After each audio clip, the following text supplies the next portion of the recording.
오늘 말씀의 제목은 예수님을 경배하라입니다.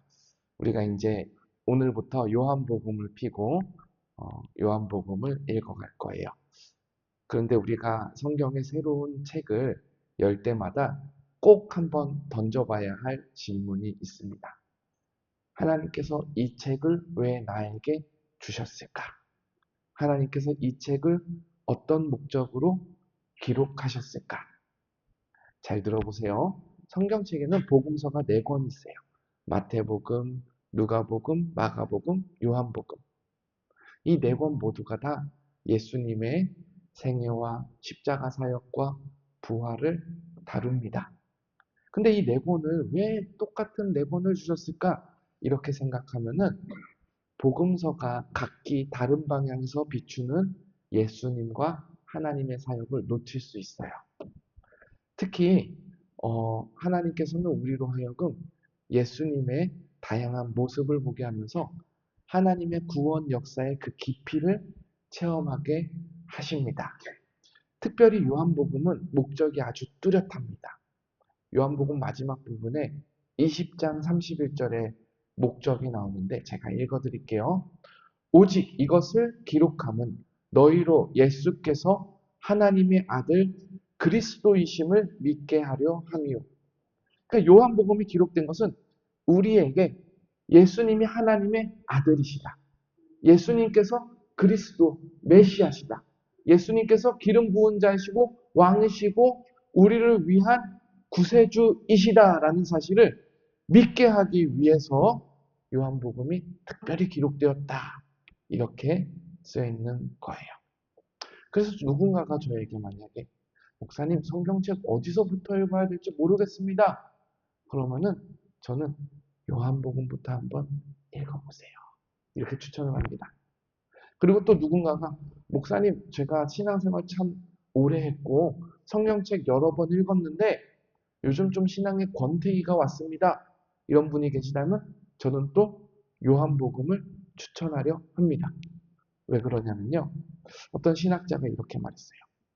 요한복음은 어린아이가 발을 담그고 헤엄을 쳐도 될 만큼 아주 좋은 개울가와 같은데 또 코끼리가 들어가서 헤엄쳐도 될 만큼 깊은 호수물과 같다. 무슨 말이에요? 신앙이 얕은 사람도 신앙이 깊은 사람도 요한복음은 단순한 복음도 주고 끝없이 깊어지는 신비와 영광과 진리도 함께 보여준다라는 사실입니다. 저는 우리가 이제 앞으로 한 달 정도 요한복음을 함께 읽을 건데 함께 요한복음을 읽을 때마다 믿음도 생기고 믿음도 자라고 믿음도 깊어지고 더욱더 성숙해지는 은혜를 누리기를 소망합니다. 근데 여기서 이제 딱 처음 요한복음을 피자마자 첫 3계절이 너무 어려워요.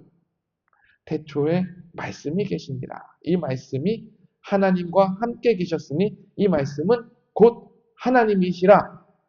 여기서 말씀이 계시다라고 하는데 여기서 말하는 말씀은 분명하게 예수 그리스도입니다. 근데 너무나도 의아하지 않습니까? 태초에 예수님이 계셨습니다. 예수님이 하나님과 함께 계셨습니다. 예수님이 곧 하나님이십니다. 이렇게 쓰면 될 것을 왜 요한은 말씀이 계시니라라고 에둘러서 표현할까요? 이때부터 우리가 성경을 읽는데 사실 궁금증도 생기고 어려움도 생깁니다. 근데 여러분, 요한이 성경을 쓸 당시에 예수님이 오해를 많이 받았어요. 예수님을 하나님의 아들, 하나님 본체이신 예수님으로 보지 않고 사람들이 그냥 유명한 사람, 그냥 위대한 스승으로만 봤던 거예요. 기도하면 기적도 나고 설교하면 감동도 되고 그리고 인자하고 사랑이 많으신 위대한 선지자로만 봤던 거예요. 근데 요한이 말하고 싶은 것은 그게 아니에요. 예수님은 그냥 위대한 사람이 아닙니다. 예수님은 하나님이십니다. 그래서 하나님의 아주 본질적인 정체성, 그 정체성인 말씀이라는 표현을 가지고 와서 예수님은 2000년 전에 이 땅에 오셨지만 2000년 전에 계신 분이 아니라 영원전부터 하나님과 함께 계셨고 그러면서 동시에 하나님 자신이십니다 라고 우리에게 선포하는 거예요. 그러니까 이 말을 들으면요, 여러분 우리가 어떻게 받아들여야 되냐면요, 예수님을 통해서 우리는 하나님을 볼 수 있습니다. 예수님을 멀리하면 하나님도 멀어집니다. 예수님을 읽고 예수님에 대해서 배우면은 우리는 하나님에 대해서 더 잘 알아가고 하나님을 만나게 됩니다. 이렇게 받아들이시면 됩니다. 요한은 또 이어서 말하는데, 만물이 그로 말미암아 지은 바 되었으니 지은 것이 하나도 그가 없이는 된 것이 없느니라. 예수님이 단순히 태초부터 하나님과 함께 계셨다는데 그치지 않고 예수님께서 창조 사역에 참여하시고 창조 사역의 주인이 되셨다. 그러니까 이 세상에 눈에 보이는 어떠한 것도 예수님 없이는 이 세상에서 나온 것이, 지어진 것이 없다. 예수님께서 이 세상을 하나님과 함께 창조하셨다라는 고백이에요. 근데요, 이 고백이 요한복음을 다음부터 넘겨보면은 굉장히 선명한 고백입니다. 여러분, 요한복음을 뒷부분에 이제 계속 읽다 보면은 예수님의 모습이 굉장히 평범해요. 평범해요. 갈릴리 바닷가를 걸어 다니시고 제자들과 떡을 먹으시고 그리고 십자가에서 매달려 죽으세요. 어느 평범한 사람의 인생과 그렇게 크게 다를 바 없는 모습이 자주 보여요. 근데 여기에 비밀이 있습니다. 여러분, 사람이요, 티코를 타다가 소나타만 타도 너무 좋아요. 소나타만 타다가 에쿠스를 타면 이것은 완전히 손방석이에요. 사람은 낮은 데서 높은 곳으로 가는 것은 너무나도 환영하고 기뻐하는데 반대로 떨어지는 것은 너무나도 비극으로 느끼고 비참하게 느낍니다. 근데요, 요한이 딱 보여주는 게 뭐죠? 처음부터 예수님은 하나님이시다. 예수님은 천지를 창조하셨다. 영광스러운 모습을 보여주는데 그 다음에 넘겨보니까 예수님이 어디까지 낮아지셨어요? 어디까지 겸손해지셨어요?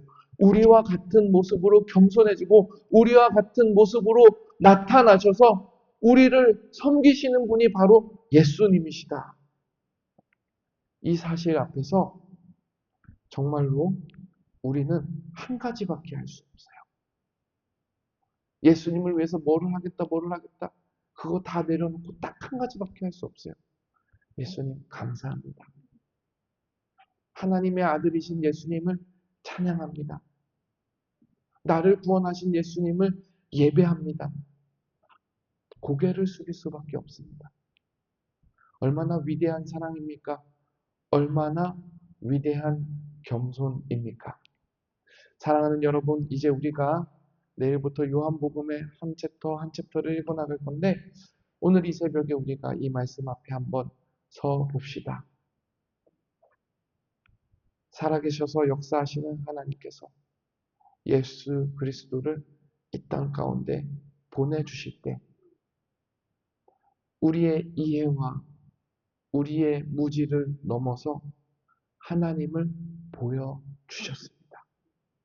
그리고 그 하나님이 가장 겸손한 모습으로 우리를 사랑하시고 우리를 구원하시기 위해 우리를 섬기셨습니다.